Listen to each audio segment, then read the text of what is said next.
Boa noite, amigos. Estamos aí nos conectando pela página do Facebook da Casa Espírita André Luiz. Dentro de instantes, daremos início à nossa palestra desta segunda-feira, 10 de agosto de 2020.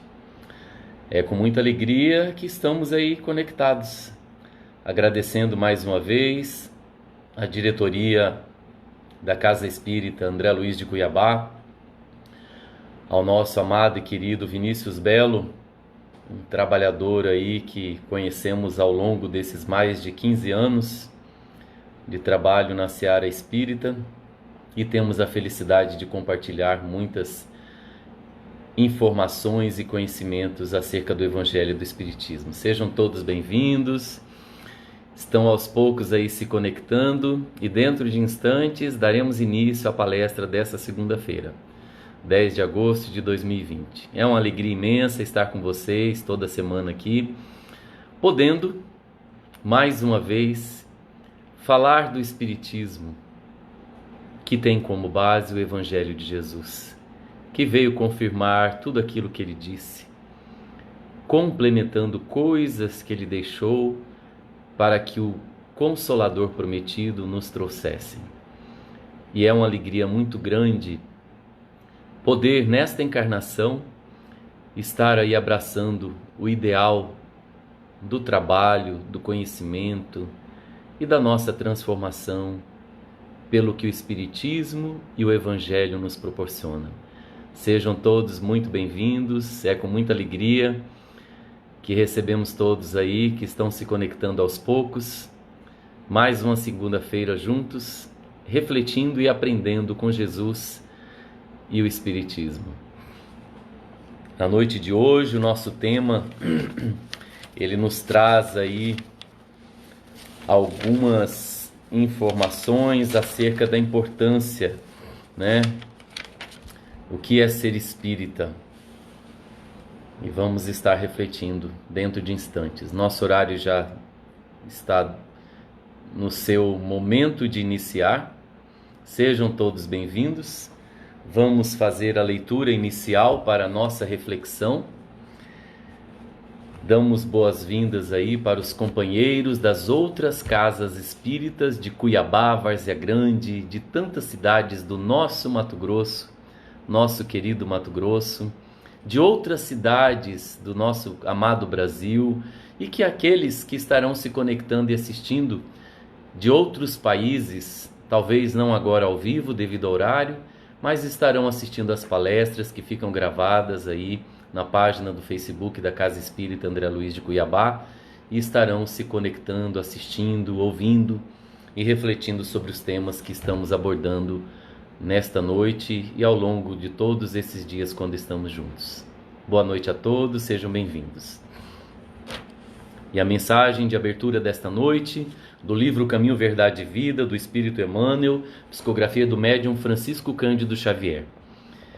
A videira. Eu sou a videira verdadeira, e meu pai é o lavrador.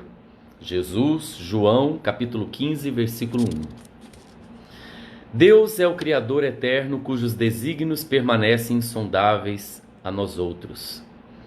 Pelo seu amor desvelado, criam-se todos os seres, por sua sabedoria, movem-se os mundos no ilimitado. Pequena e obscura, a terra não pode perscrutar a grandeza divina. O Pai, entretanto, envolve-nos a todos nas vibrações de sua bondade gloriosa. Ele é a alma de tudo, a essência do universo. Permanecemos no campo terrestre de que ele é dono e supremo dispensador.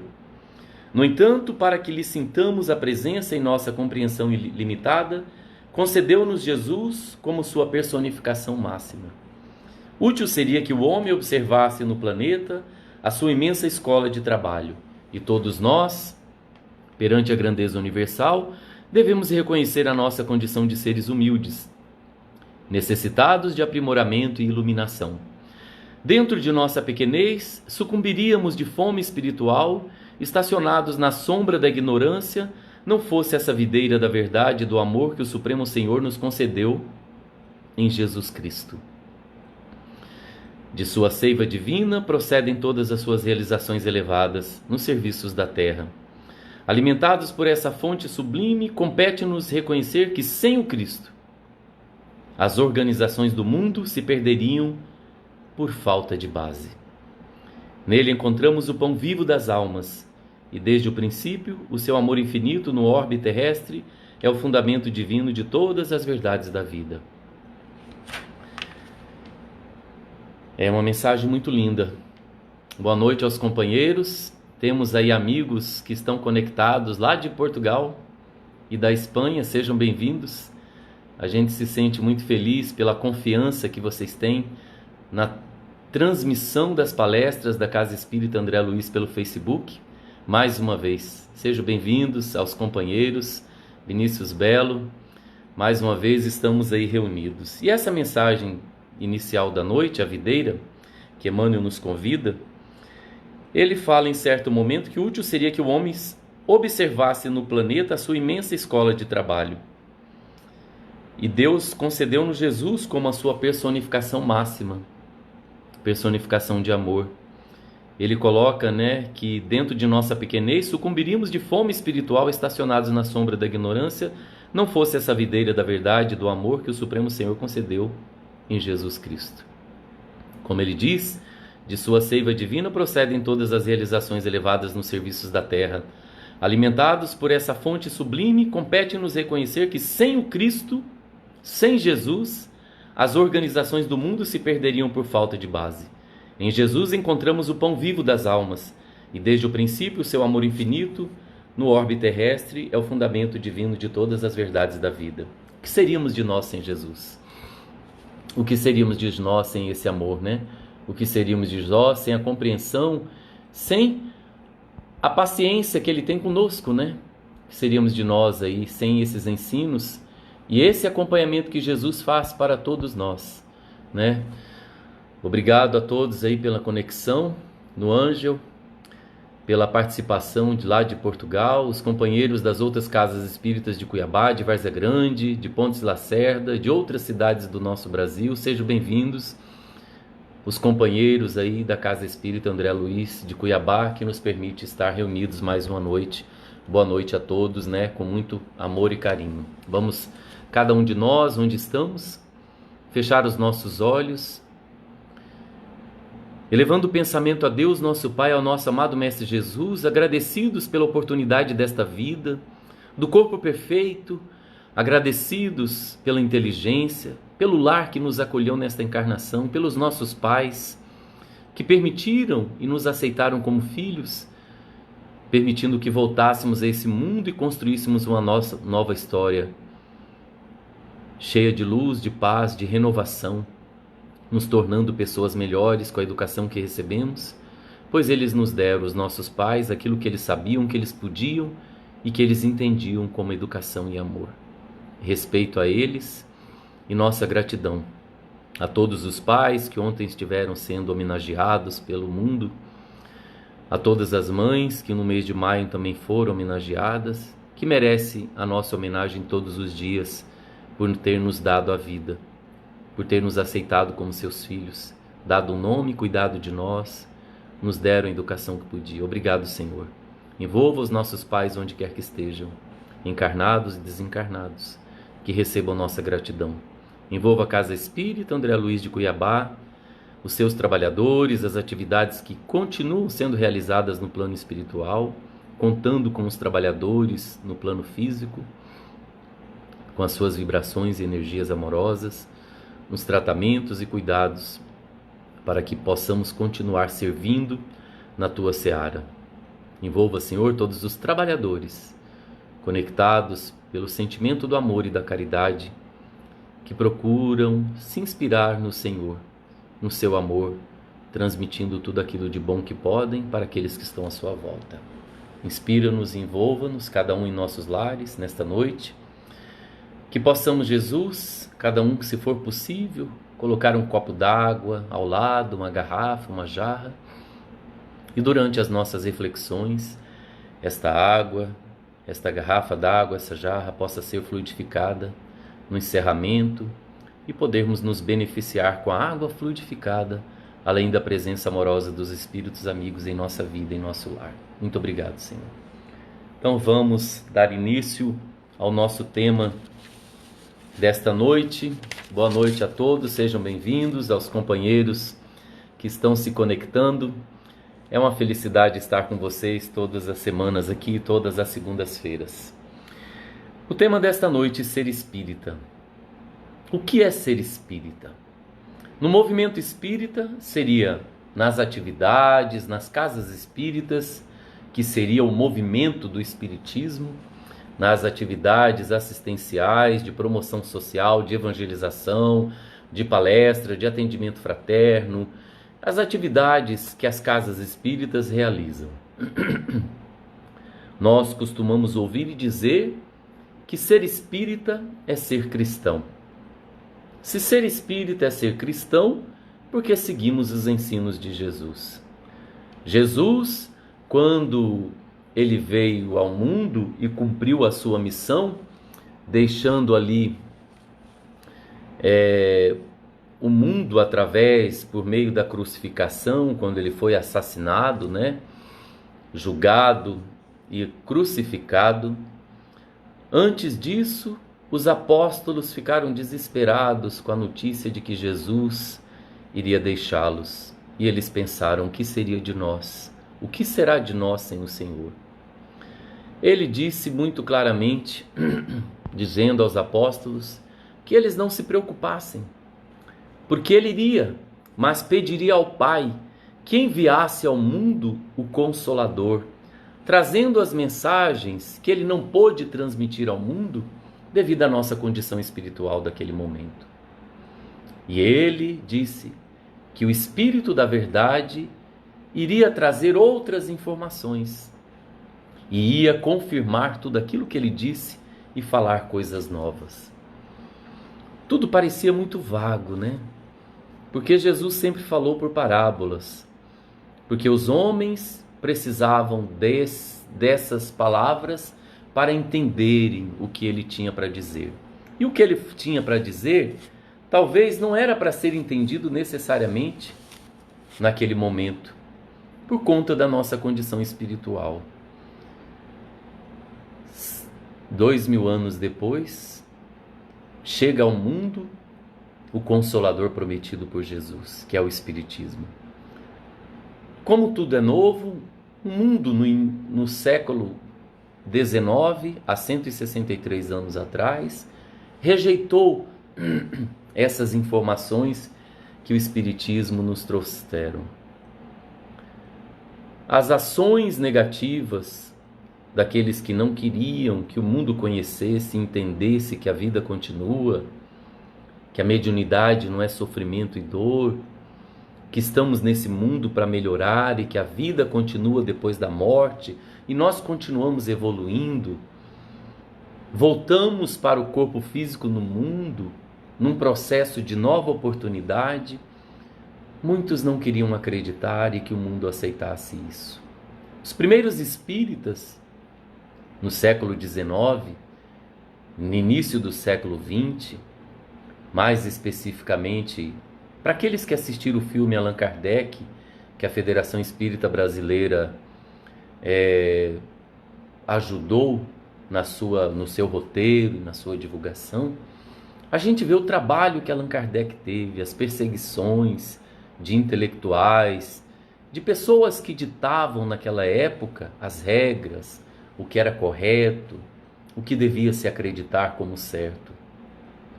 E no início do século XX, continuaram essas perseguições. Chico Xavier, em muitas de suas conversas relatadas por aqueles que conviveram com ele e em livros que ele também escreveu, ele comenta da dificuldade e da perseguição de companheiros de outras religiões por conta do trabalho que ele realizava com as psicografias, com a divulgação do espiritismo. Então os espíritas do final do século XIX, início do século XX, na Europa e principalmente no Brasil, que é para onde veio trazida essa árvore do Evangelho, né? Que o Espiritismo floresceu nas terras do nosso Brasil. Os primeiros espíritas sofreram muitas perseguições, muito preconceito, ao ponto de que aqui em Cuiabá a gente ouve companheiros que são espíritas desde que nasceram, que estão aí com mais de 60 anos, contam histórias que na nossa cidade de Cuiabá, em Mato Grosso, quando alguém sabia que você era espírita, a pessoa mudava de calçada, atravessando a rua para não passar perto de você. E assim, tantas outras histórias e casos de pessoas sendo perseguidas, humilhadas. Eram trabalhos, foram desbravadores,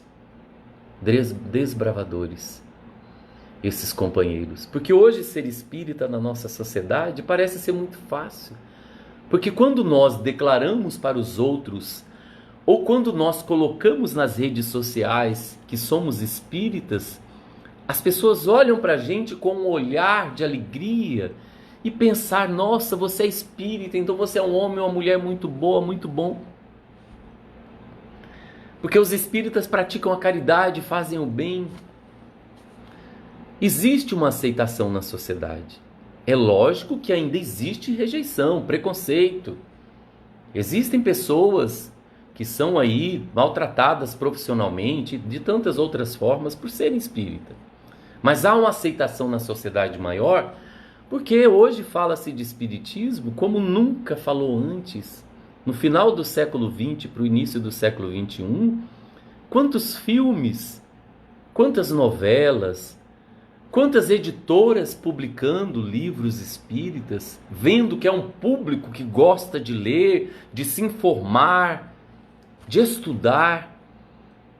Então as pessoas, por mais que possam não se dizer espíritas, elas já têm um olhar mais compreensivo do espiritismo. Até um tempo atrás, vamos dizer há uns 20 anos, era muito frequente, e talvez hoje ainda também, as pessoas confundirem espiritismo com umbanda, candomblé e quimbanda. E aí nós falamos que espiritismo não é uma religião. Espiritismo é uma doutrina. Porque religião tem sincretismo, religião tem dogma, religião tem hierarquia. E no espiritismo não existe sincretismo, dogma e nem hierarquia. Não existe um representante do espiritismo, como no catolicismo tem um representante dos católicos que é o Papa, os arcebispos, os bispos, os padres. E assim as outras religiões com as suas hierarquias dos pastores, dos diáconos, né? No espiritismo não tem isso. Não tem essa hierarquia, não tem imagens, não tem sincretismo, não tem ritual. O espiritismo é uma doutrina criada pelos espíritos. Allan Kardec, ele foi o codificador da doutrina espírita. Muitos de nós chegamos a dizer que é a doutrina, é o espiritismo de Allan Kardec. Não. Allan Kardec apenas codificou o conhecimento que os espíritos passaram, escreveu algumas coisas também, muitas coisas, mas o espiritismo ele não está fixado numa pessoa, como os 10 mandamentos está fixado em Moisés, como o evangelho de Jesus está fixado na imagem, na presença de Jesus. O espiritismo é uma doutrina que ela tem o tríplice aspecto de ciência, filosofia e religião. Tudo aquilo que a doutrina espírita ela fala, houve pesquisas e a ciência vem confirmando. Então ela está aliada à ciência. Ela não acredita no maravilhoso, na fantasia. O milagre que o espiritismo acredita é o milagre da vida, é o milagre da inteligência, é o milagre do amor, é o milagre da caridade, não milagres de coisas fantásticas, maravilhosas. Então, até um tempo atrás, muitas pessoas confundiam o espiritismo com umbanda, quimbanda e candomblé, que são religiões respeitáveis como todas as outras. de nossos irmãos que praticam, no caso, a mediunidade na maneira deles, mas tem todo um contexto cultural de sincretismo, de religiosidade, de dogma ali, que foi trazido pelos escravos, né? Tem toda uma história bonita na crença dos deuses, né? Nós temos que ter um respeito muito grande pelas outras religiões, sem criticar. Mas espiritismo não é candomblé. Espiritismo não é umbanda. Espiritismo não é quimbanda. São posições diferentes, porque o espiritismo não é religião como elas são, ou como outras doutrinas e filosofias. A doutrina espírita, ela traz em seu contexto a filosofia, a ciência e a religião. Por isso o Livro dos Espíritos é um livro de perguntas e respostas. É um livro filosófico. O segundo livro da obra da codificação espírita é o Livro dos Médiuns, que traz as pesquisas científicas sobre a mediunidade. É a única doutrina que estudou a mediunidade, porque a mediunidade existe desde que o homem existe. Então, se alguém quiser saber o que é mediunidade, leia o Livro dos Médiuns, que é o segundo livro codificado por Allan Kardec. A religião do Espiritismo, que seria a parte religiosa do Espiritismo, está contextualizada no Evangelho segundo o Espiritismo. E aí depois vem o livro Céu e Inferno, que vem falar das penas, dos depoimentos, das sentenças, né? Que é um estudo filosófico das religiões. E por último, o livro A Gênese, que vem falar sobre a formação do mundo, dos planetas. E nesse contexto, ser espírita é abrir a nossa mente para conhecimentos que até então talvez não entendíamos, ou tínhamos e não estávamos sistematizados neste conhecimento.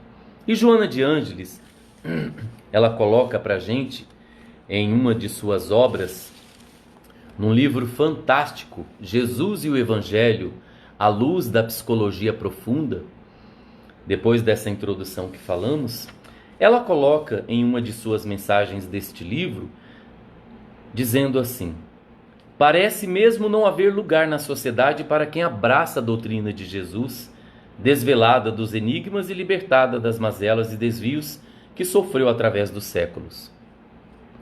Sabendo, no entanto, que o tempo é escasso e as circunstâncias não são favoráveis, uma empatia superior domina o sentimento desse servidor devotado, impulsionando-o ao prosseguimento do esforço de autotransformação para melhor, superando as marcas do passado, as heranças primitivas e trabalhando com acendrado amor.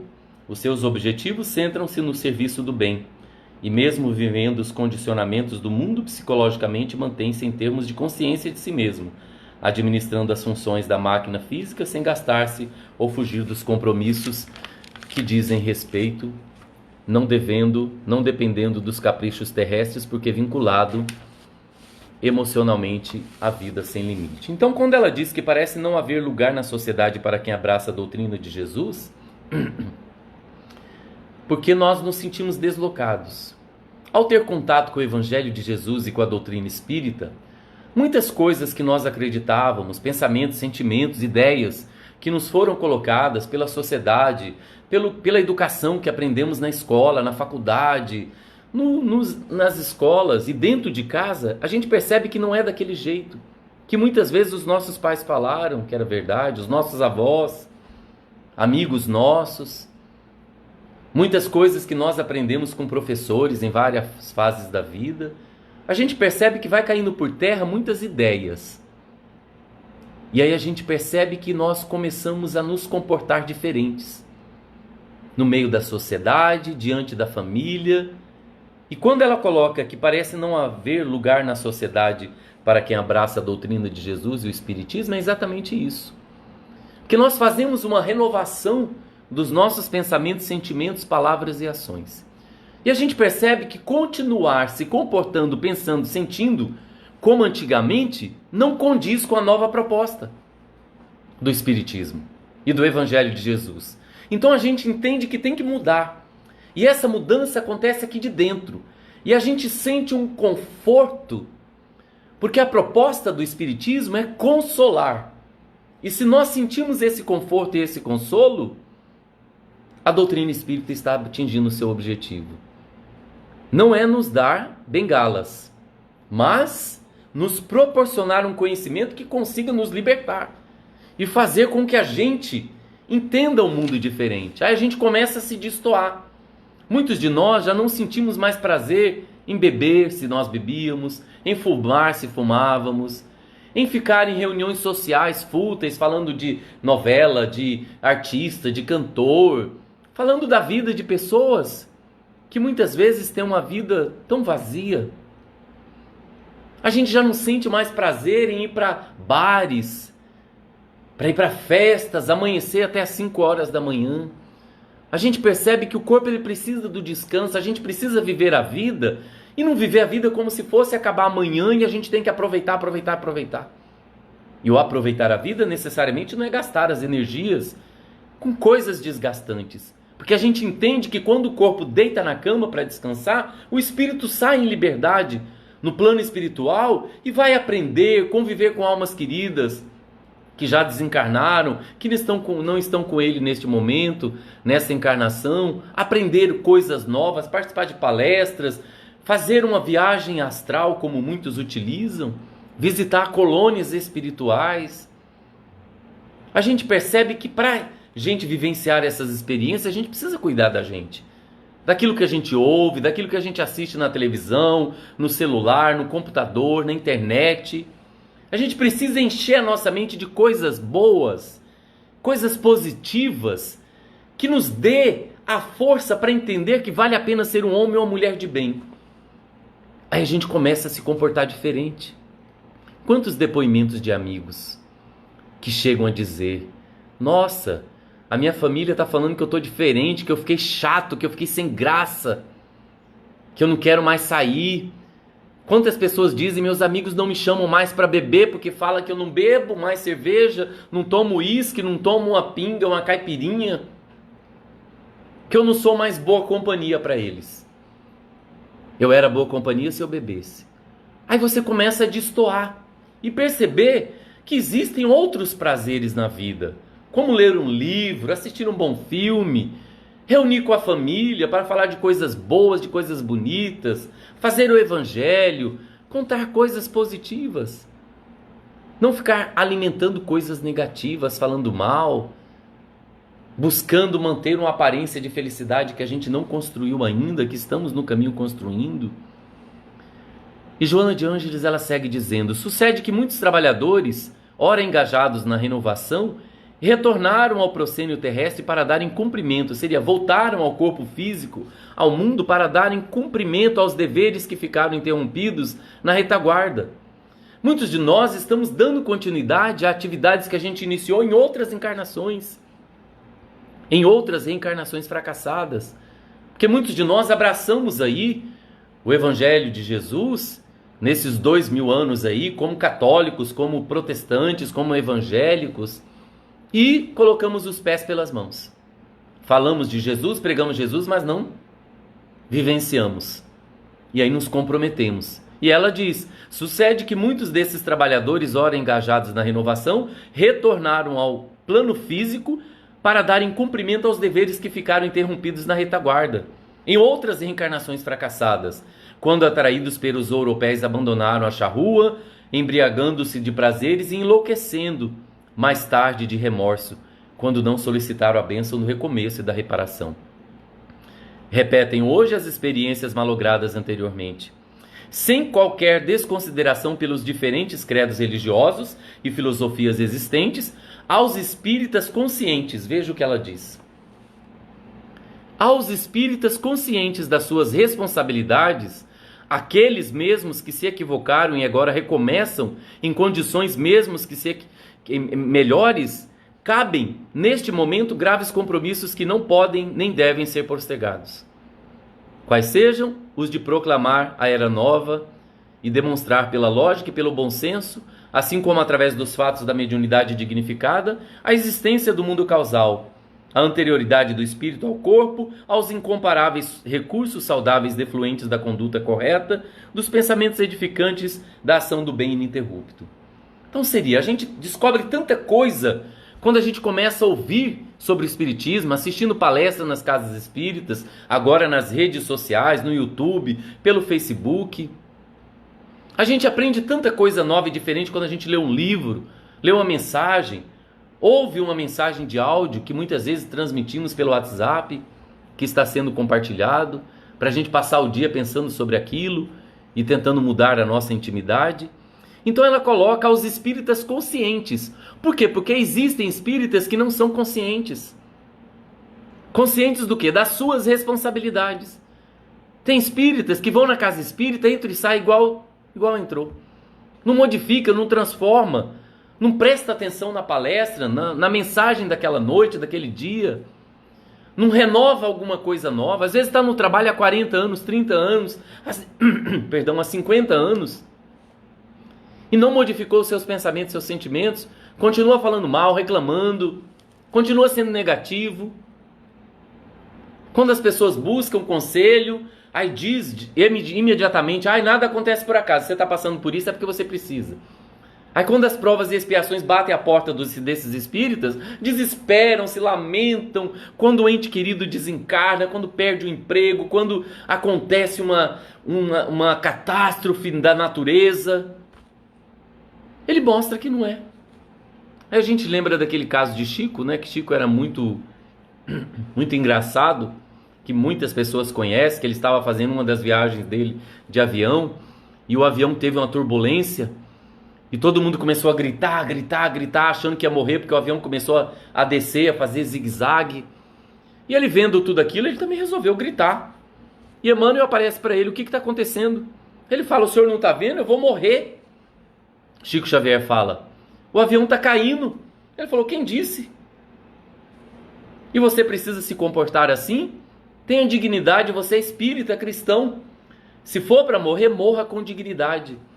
Então, quando Joana de Ângeles coloca os espíritas conscientes das suas responsabilidades, como que a gente vai ser consciente dessas responsabilidades? É entender que nós não somos perfeitos. Tomar muito cuidado de nos colocarmos num pedestal que não devemos nos colocar. Receber aplausos que não merecemos. Porque o que nós estamos fazendo é exatamente utilizando o nosso livre-arbítrio. Ajudando o próximo, participando de atividades, porque nós queremos. Ninguém nos obriga a ir às casas espíritas. Ninguém nos obriga a ser espírita. É lógico que aqueles que têm filhos, que têm a responsabilidade sobre os filhos até eles completarem 18 anos, 21 anos, eles têm a obrigação moral de levar esses filhos para as casas espíritas para evangelização. Depois que esses filhos completarem os seus 18 anos, 21 anos, eles podem seguir o que eles querem. Mas depois dessa idade, nós não estamos indo à casa espírita obrigado. Ninguém deve obrigar ninguém a ir à casa espírita, se não seja por sua vontade, quando ele tem consciência e responsabilidade para tomar essa decisão. Que fique claro. Tá? Então por isso que ela diz aos espíritas conscientes de suas responsabilidades, aqueles mesmos que se equivocaram e agora recomeçam em condições melhores, porque estamos mais conscientes, cabem nestes momentos graves. O mundo está passando por momentos graves. Desde quando? Desde a década de 80 do século passado. Já vem acontecendo a transformação do mundo de provas e expiações para mundo de regeneração. Então está acontecendo coisas físicas, mudando coisas culturais, sociais, para mexer a nossa cabeça, mas a gente se apegar a Jesus. Como diz a mensagem de Emmanuel do livro Caminho, Verdade e Vida. Nós temos ele como referência. Então ele deve ser a nossa referência. O nosso modelo a ser seguido de dignidade, de responsabilidade, de prática de caridade, de amor, de dedicação, de exemplo, de altruísmo e otimismo. E ela coloca, cabem nestes momentos graves compromissos que não podem nem devem ser postergados. Não podemos deixar para depois, porque se ouve muitos espíritas dizerem, ou pessoas que têm conhecimento do espiritismo, chegar a dizer, se eu não der conta nessa encarnação, eu vou fazer em outra encarnação. Em outra encarnação eu termino. Eu estou cansado. Eu já fiz muito nessa vida, já estudei bastante, não preciso estudar mais. Gente, nós sabemos que o espírito não morre, ele continua. E do outro lado, os espíritos trabalham muito mais do que nós. Eles têm um compromisso e uma responsabilidade, os espíritos do bem, que não tem essa de ficar em folga, de ficar passeando, de tirar férias. É trabalho constante. Então os espíritas dizerem que eu não preciso estudar mais, eu não preciso mais ir na casa espírita estudar, não preciso ler mais espíritos, já li de tudo, na próxima encarnação continuo. Não, ela coloca, cabem a nós, os espíritas conscientes das nossas responsabilidades, neste momento de graves compromissos que não podem nem devem ser postergados, quais sejam os de proclamar a era nova. Seria, nós temos o compromisso de proclamar a era nova, dizer que estamos vivenciando uma transformação necessária, que as coisas estão aí pipocando de mal, de violência, de crime, de corrupção, de irresponsabilidade, de desonestidade, mas é o momento da reforma da casa, está limpando, está tirando as coisas debaixo do tapete, de trás da porta. Aí vai aparecer muita coisa, né? Suja, mas vai ficar limpo, vai ficar bonito. Por isso que ela diz, né, de proclamar a era nova pela lógica e pelo bom senso. Da gente não ficar, meu Deus do céu, esse vírus está matando tanta gente. Como se a morte não fosse algo natural. Como se morrer não fosse algo natural. Ai, esse vírus cruel, o coronavírus. Ai, aí vem falar de outras coisas. Antes era o câncer, a depressão. Cada hora é uma coisa. Onde que está esse bom senso que ela fala? A lógica que a doutrina espírita nos traz, assim como demonstrar pelos fatos da mediunidade. Nós temos que falar para as pessoas, quando elas nos questionam, sem querer criticá-las ou transformá-las, falar da realidade da mediunidade, dos fatos da mediunidade dignificada, que ser médium é uma oportunidade maravilhosa na encarnação, que não é dor, não é sofrimento. Nós reencarnamos com uma mediunidade ostensiva, que é de ver espírito, ouvir espírito, escrever mensagem, incorporar, seria psicofonia e tantos outros tipos de mediunidade. Para aqueles que estudaram e estudam o espiritismo, sabe que Allan Kardec, no livro dos médiuns, que é o segundo livro da codificação, pesquisou mais de 100 tipos de mediunidade. Existe mais de 100 tipos de mediunidade. A gente precisa estudar para a gente falar disso, que a mediunidade existe, que ela é boa, que ela não é ruim. Ela vai ser boa ou ruim dependendo do que eu fizer dela. Não é fugir da responsabilidade. Aí algumas pessoas dizem, mas não é fácil ser médium. Estamos no mundo de provas e expiações.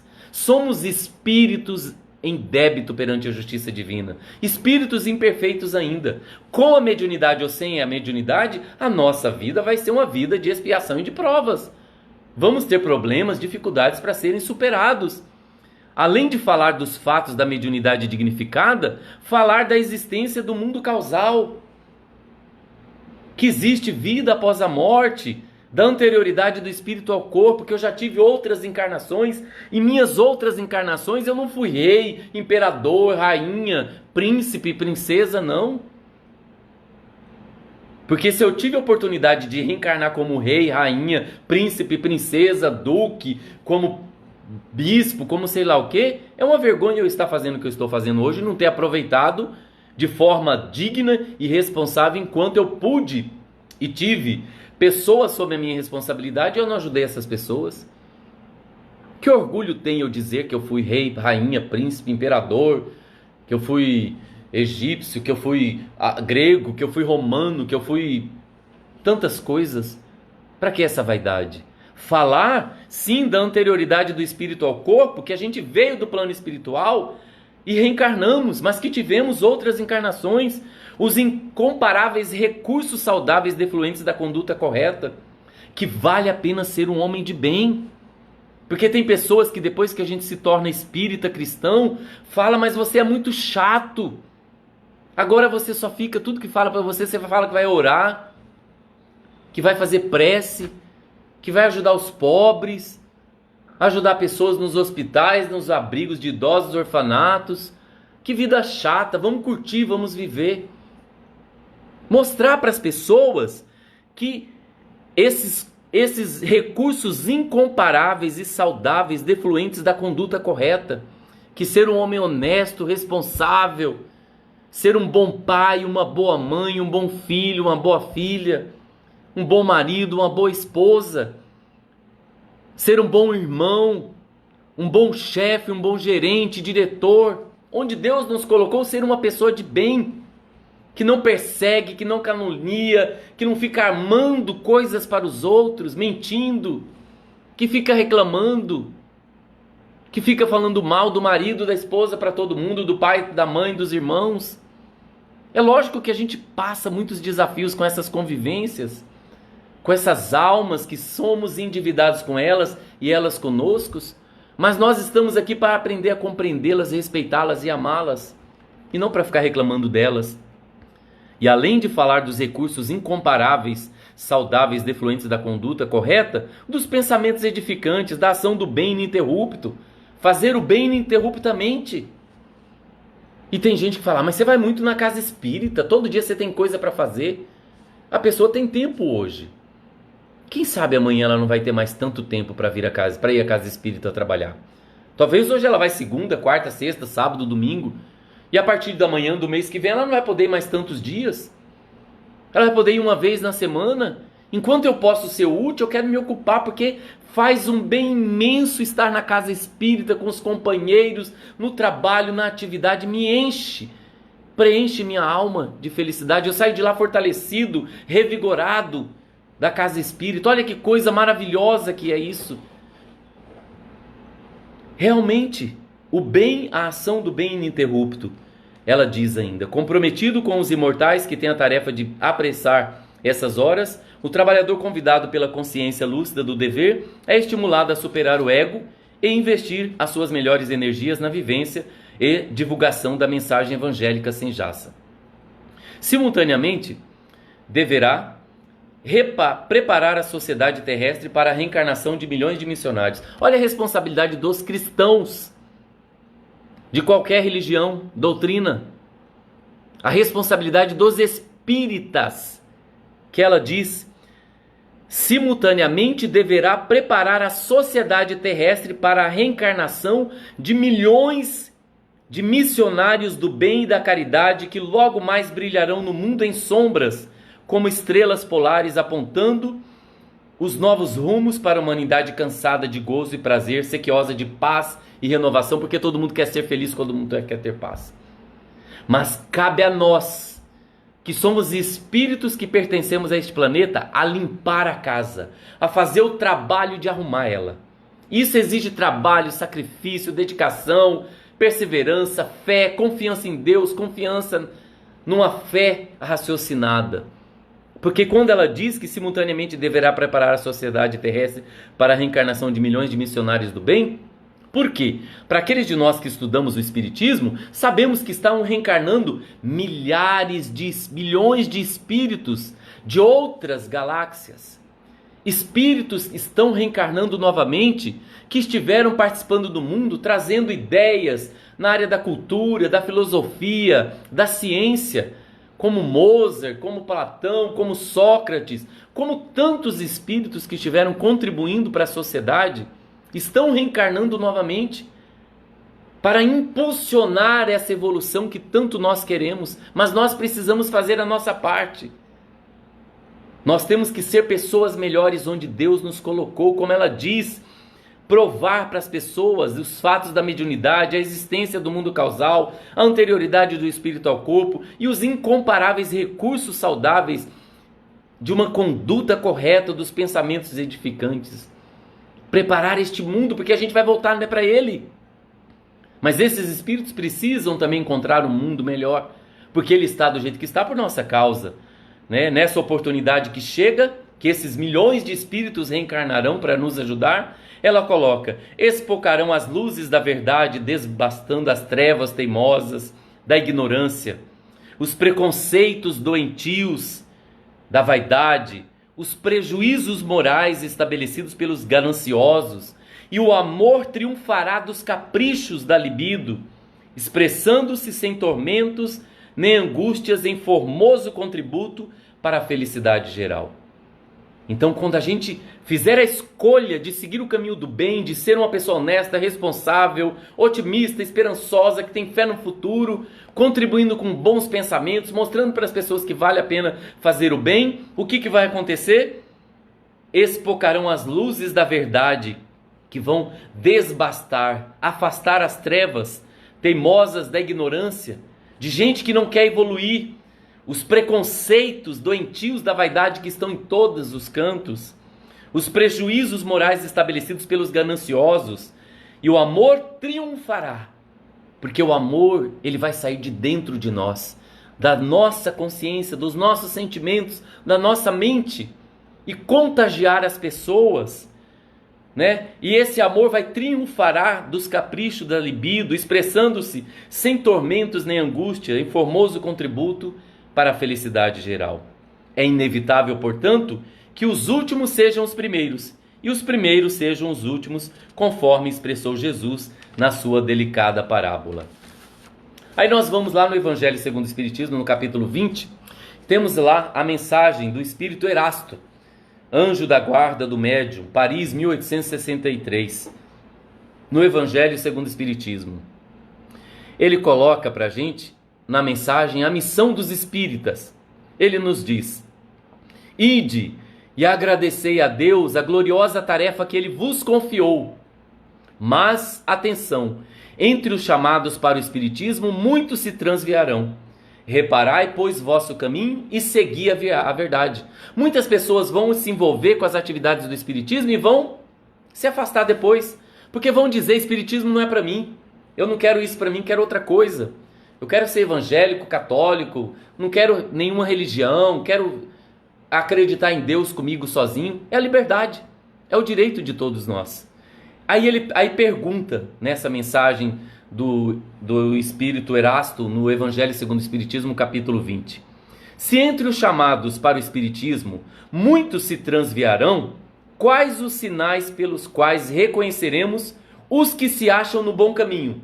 Se muitos vão sair do caminho, porque mesmo tendo aqueles que vão se afastar, existem aqueles que vão transviar do caminho, permanecendo no movimento espírita, nas casas espíritas, sendo negativos, pessimistas, armando coisas pelos corredores, fofocas, tentando derrubar o outro, porque é diretor, é presidente, é vice-presidente, é secretário.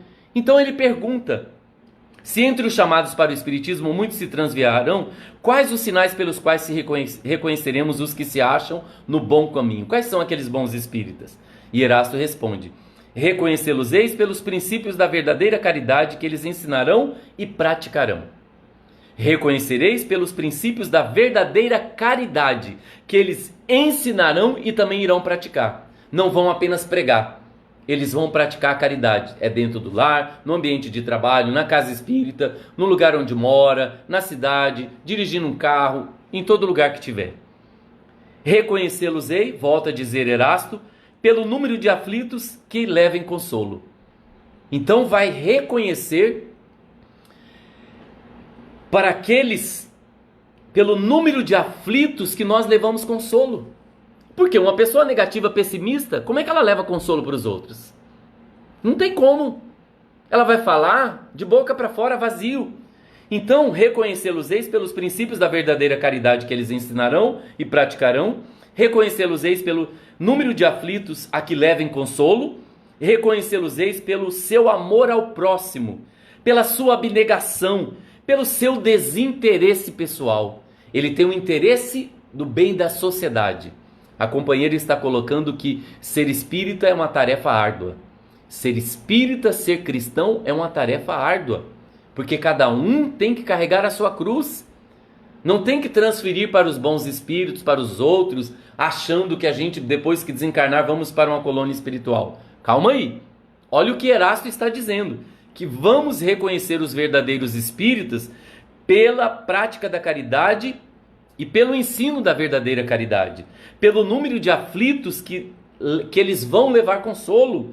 Reconhecê-los-ei pelo seu amor ao próximo, pela sua abnegação, pelo seu desinteresse pessoal, não quer promoção pessoal. Reconhecê-los-ei, finalmente, pelo triunfo dos seus princípios, porque Deus quer o triunfo da sua lei. os que seguem sua lei, esses são os escolhidos, e ele lhes dará a vitória. Mas ele destruirá aqueles que falseiam o espírito dessa lei e fazem dela degrau para contentar sua vaidade e sua ambição.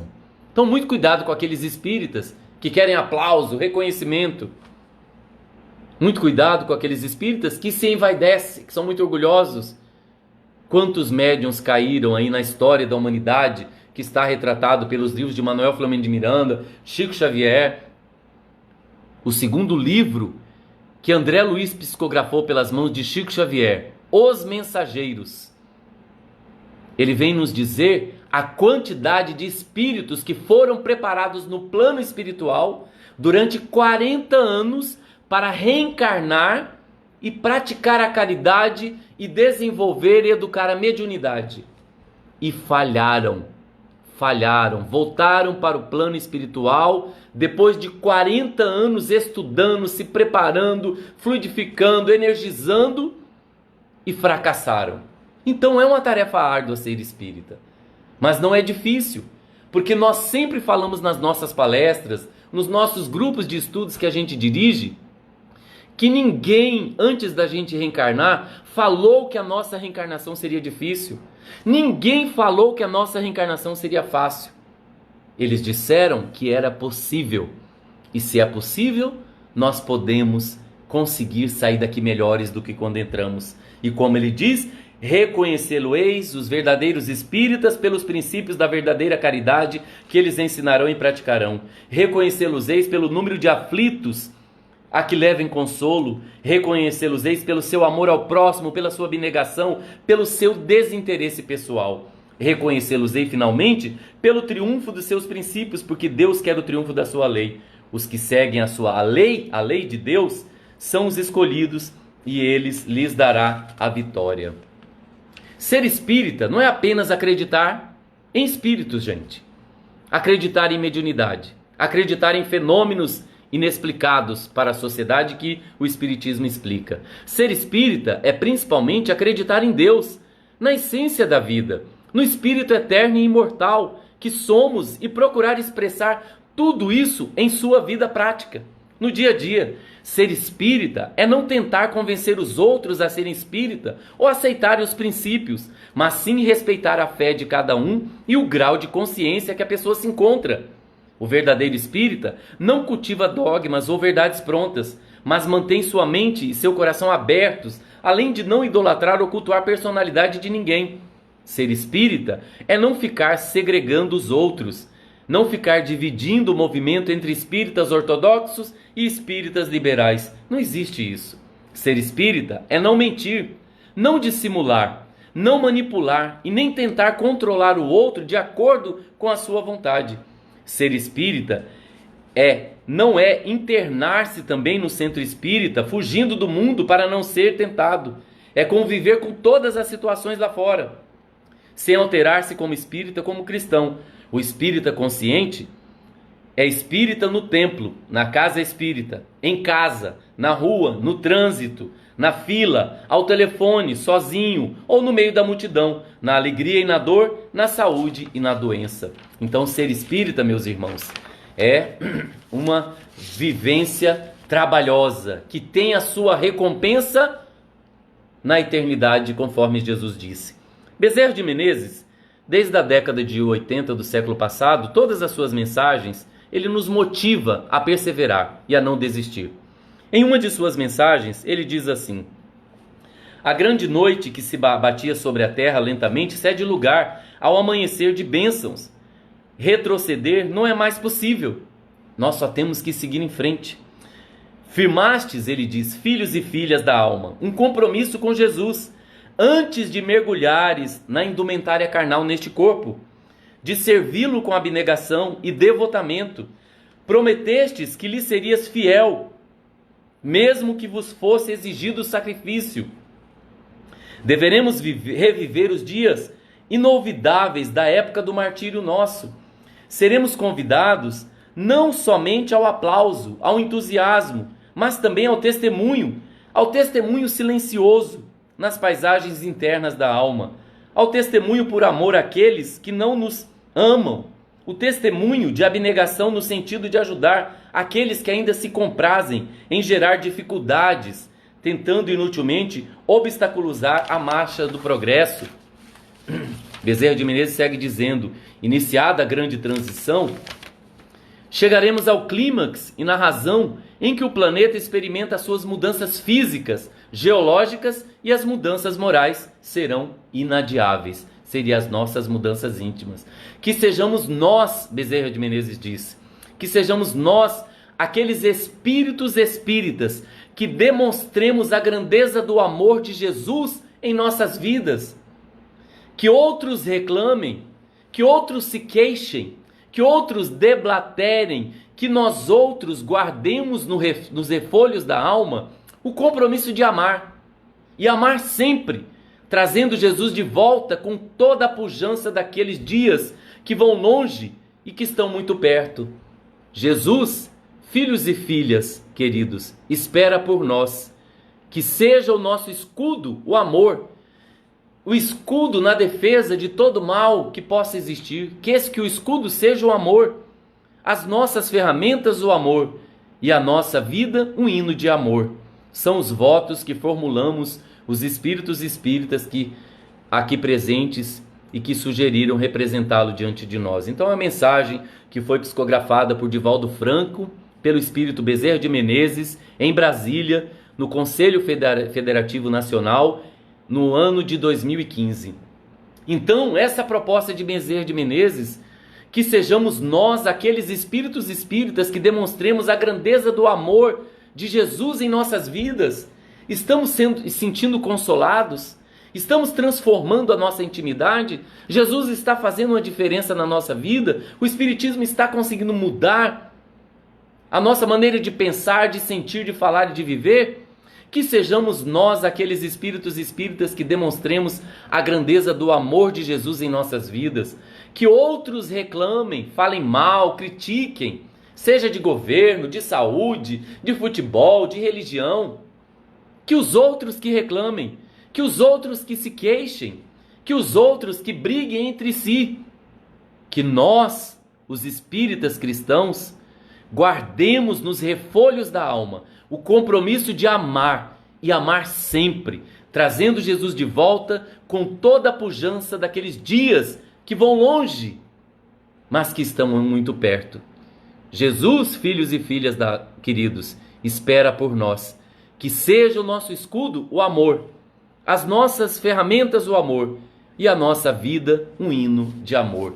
Bezerra de Menezes, mensagem trazida aí no ano de 2015 pelas mãos de Divaldo Pereira Franco.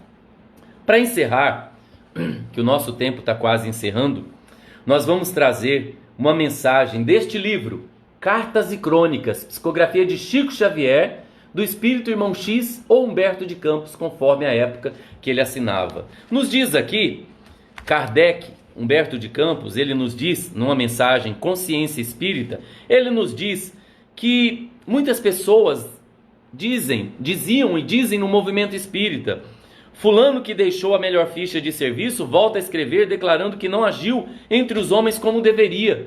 Então muitos companheiros espíritas, depois que desencarnam, vêm trazer mensagem nas reuniões mediúnicas, pelas psicografias e psicofonia e incorporação, dizendo que eles não fizeram todo o bem que podiam, que a gente tem que dar valor da vida, na oportunidade do bem e assim tantas outras coisas. E ele diz, fulano que deixou a melhor ficha de serviço, trabalhando, volta a escrever declarando que não agiu entre os homens como deveria, regressa por vários médios a lastimar o tempo perdido.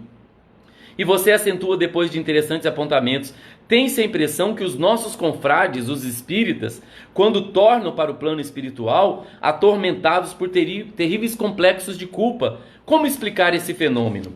Aí Humberto de Campos ele coloca dizendo aqui, infatigáveis construtores do progresso, obreiros do cristianismo redivivo, os espíritas, Tanta liberdade, porém, receberam para a interpretação dos ensinos de Jesus, que sinceramente não conheço neste mundo pessoas de fé mais favorecidas de raciocínio que os espíritas, ante os problemas da vida e do universo, carregando largos cabedais de conhecimento. É justo, guardem eles preocupação de realizar muito e sempre, mas a favor de tantos irmãos na terra detidos por ilusões e inibições no capítulo da crença. Aí Humberto de Campos nos conta um episódio de Allan Kardec. Ele nos conta que Allan Kardec, na época da codificação espírita, quando reunia os textos de que nasceria o livro dos espíritos, né? Quando ele estava reunindo os textos dos médiuns que mandavam para ele, para construir o livro dos espíritos, recolheu-se ao leito certa noite, impressionado com um sonho de Lutero, que ele ouviu falar, um sonho de Lutero, de que tomara notícias. O grande reformador Lutero, né, que foi o reformador do catolicismo, em seu tempo, lá pelo ano 1500, acalentava a convicção de haver estado no paraíso, colhendo informes em torno da felicidade celestial. Comovido, Allan Kardec, né, o codificador do espiritismo, durante o repouso, viu-se também fora do corpo. Então, quando ele dormiu, nessa noite que ele estava pensando muito, ele viu que ele saiu do corpo, né, em singular desdobramento. Junto dele, identificou um enviado de planos sublimes que o transportou de chofre à nevoenta região onde gemiam milhares de entidades. Então ele foi para o plano espiritual inferior e ele viu que tinha muitos espíritos gemendo, um sofrimento estarrecedor, soluços de aflição, casavam-se a gritos de cólera, blasfêmias, seguiam-se a gargalhadas de loucura. Allan Kardec ficou pensando, meu Deus, que lugar é esse, que espíritos são esses, né? Então, atônito, diz Humberto de Campos, Kardec lembrou os tiranos da história e inquiriu, jazem aqui os crucificadores de Jesus? O espírito que acompanhava ele disse, não, nenhum deles. Conquanto responsáveis, desconheciam na essência o mal que praticavam. O próprio mestre auxiliou-os a se desembaraçarem do remorso. Aí ele pergunta, então estão aqui os imperadores romanos? Que estão sofrendo aqui, né, nessa loucura, nessas blasfêmias, nesse soluço de aflição, nessas gargalhadas de loucura? E o Espírito volta a dizer, nada disso. Homens de categoria de Tibério ou Calígula não possuíam a mínima noção de espiritualidade, né? Aí ele volta a perguntar, acaso andarão presos nesses vales sombrios os algozes dos cristãos nos séculos primitivos do Evangelho, aqueles que perseguiram, denunciaram os cristãos? E volta o Espírito dizer para Allan Kardec, de modo algum, os carrascos dos seguidores de Jesus nos dias apostólicos eram homens e mulheres quase selvagens, não são eles que estão sofrendo aqui. O codificador do Espiritismo pensou nos conquistadores da antiguidade. Será que estão aqui Átila, Aníbal, Alarico I, Gengis Khan? E o Espírito que estava com ele respondeu, não vagueiam por aqui os guerreiros que recordas. Eles nada sabiam das realidades do Espírito e por isso recolheram piedoso amparo dirigidos para o renascimento carnal. E Kardec fica perguntando, que sofredores são estes? Cujos gemidos e imprecações me cortam a alma. E o Espírito responde, temos junto de nós os que estavam no mundo, plenamente educados, quanto aos imperativos do bem e da verdade, e que fugiram deliberadamente da verdade e do bem, especialmente os cristãos infiéis de todas as épocas, perfeitos conhecedores da lição e do exemplo do Cristo, e que se entregaram ao mal, por livre vontade. Para eles, um novo berço na terra é sempre mais difícil.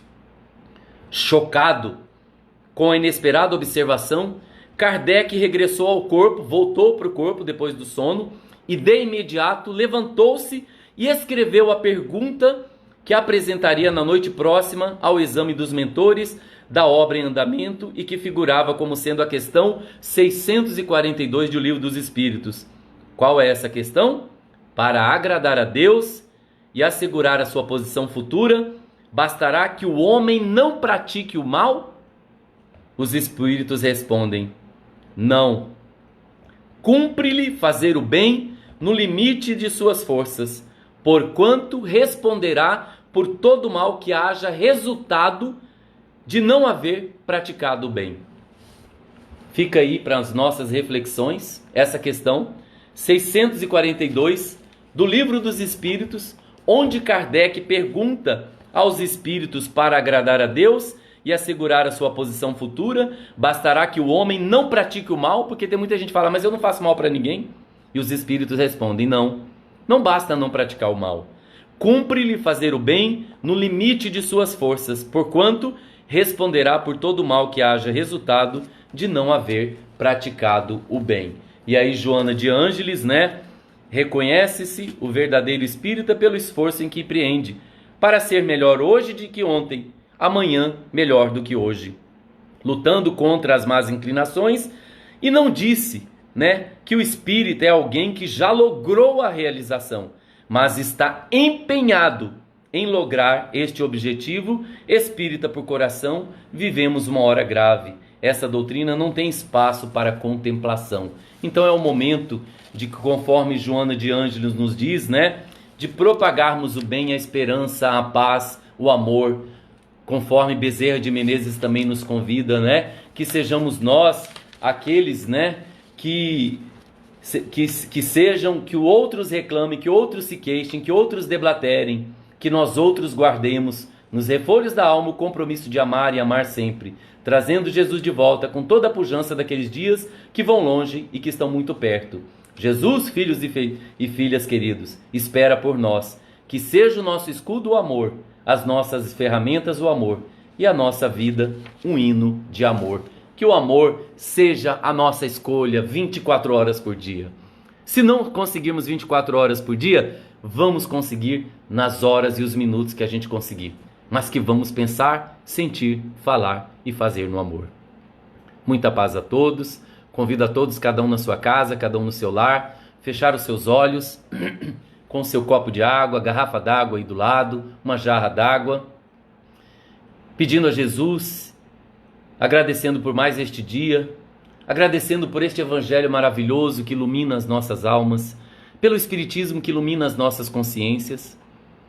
Que ser espírita, ser cristão é trabalhoso, é prazeroso, porque fazer o bem, amar, praticar a caridade, ser um homem melhor onde Deus nos colocou vale a pena. Obrigado, Senhor, pelo nosso lar. Proteja a nossa casa, os nossos familiares, os nossos pais, irmãos e irmãs, todos aqueles que vivem conosco, estão conosco nessa jornada. Obrigado pelo trabalho que nos dá o pão de cada dia. Abençoa a nossa vida, os nossos pensamentos, os nossos sentimentos, as nossas melhores intenções. Envolva, Senhor, aqueles que amamos, aqueles que nos amam, aqueles que estamos aprendendo a amar e aqueles que estão aprendendo a nos amar como somos. Abençoe com suas bênçãos cada um de nós que estamos aí conectados pelas redes sociais, pensando em Ti e Te amando, Jesus, procurando ser melhores. Que a água que está ao nosso lado possa ser fluidificada e que possamos banhar o nosso corpo tomando esta água com aquilo que necessitamos. Ampare e nos ajude, abençoe-nos sempre, Senhor. Obrigado a todos que ficaram conosco. Que Jesus continue nos abençoando e que possamos ser merecedores dessa bênção e desse amor. Estaremos na próxima semana reunidos, trazendo mais um tema que vai nos esclarecer, nos dando coragem, força e perseverança para sermos espíritas e cristãos ou simpatizantes onde Deus nos colocou. Muita paz a todos, um beijo na alma, meus irmãos.